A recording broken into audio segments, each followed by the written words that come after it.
కార్మికులకి కనీస వేతనం ఇవ్వక, అలాగే పెరుగుతున్న ఈ ధరల పట్ల ఈ జీతాలు సాలక కార్మికులు చాలా ఇబ్బందులుగా గురవుతున్నారు.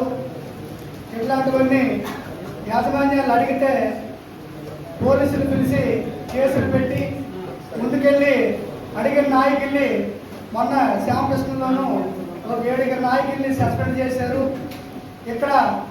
ఇక్కడున్న ఈ నియోజకవర్గ ఎమ్మెల్యే గారు, మీరు ఈ యూనియన్లు పెట్టకండి, గొడవలు చేయకండి, మీరు ఏది చేయకపోతే బాగుంటుంది, యాజమాన్యాలకు కొమ్ము కాసి ఈవేళ కార్మికులకి చాలా నష్టం కలుగుతుంది.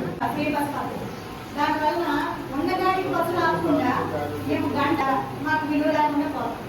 అంతేకాకుండా 1500 ఇస్తాము ఉన్న ప్రతి మనకి అన్నారు. ఆ 1500 లేదు, ఆ గ్యాస్ బండలు లేవు, ఏమీ లేదు. బిఎస్సి అభ్యర్థులు అడిగిన ప్రశ్నలు కూడా ప్రభుత్వం సమాధానం చెప్పడం లేదు.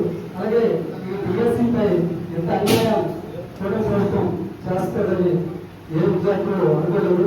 ఏదో విధానం వ్యక్తి మంచి చేస్తాడని అన్నారు, ఇంత మోసం చేస్తారని ఏ విద్యార్థులు అనుకోలేదు. పథకాల్లో గ్రామీణ ప్రాంతంలో ఎక్కువగా ఆశించేది ఏంటంటే పెన్షన్ పథకం. ఆ పెన్షన్ పథకం ఈ కూటమి ప్రభుత్వం వచ్చి 2 సంవత్సరాలు అవుతున్న సుమారు ఒక్కొక్క గ్రామంలో 50 నుంచి 50 మంది వరకు పెన్షన్దారులు ఉన్నారు. ఆ విధంగా చూస్తే మన నియోజకవర్గంలో సుమారు 6000 నుంచి 7000 వరకు పెన్షన్లు ఇంతవరకు కూడా 2 సంవత్సరాలు అవుతుంది, ఒక పెన్షన్ ఇచ్చే పరిస్థితి లేదు.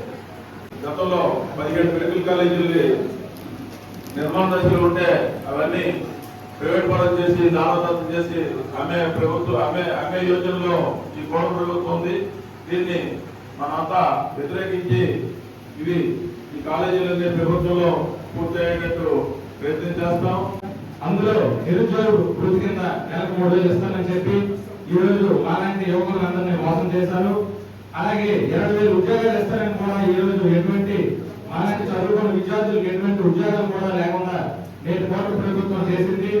అలాగే గత ప్రభుత్వంలో చాలా మంది మాలాంటి నిరుద్యోగులు వాలంటీర్ల కింద పనిచేసేవారు.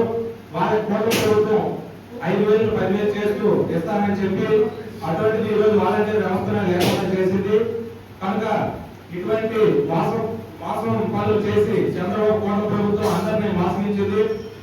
మేధావర్గంలో భావించబడే ఉద్యోగులు ఉపాధ్యాయులు కూడా మోసపోవడం అత్యంత శోచనీయమైనటువంటి అంశంగా నేను భావిస్తున్నాను.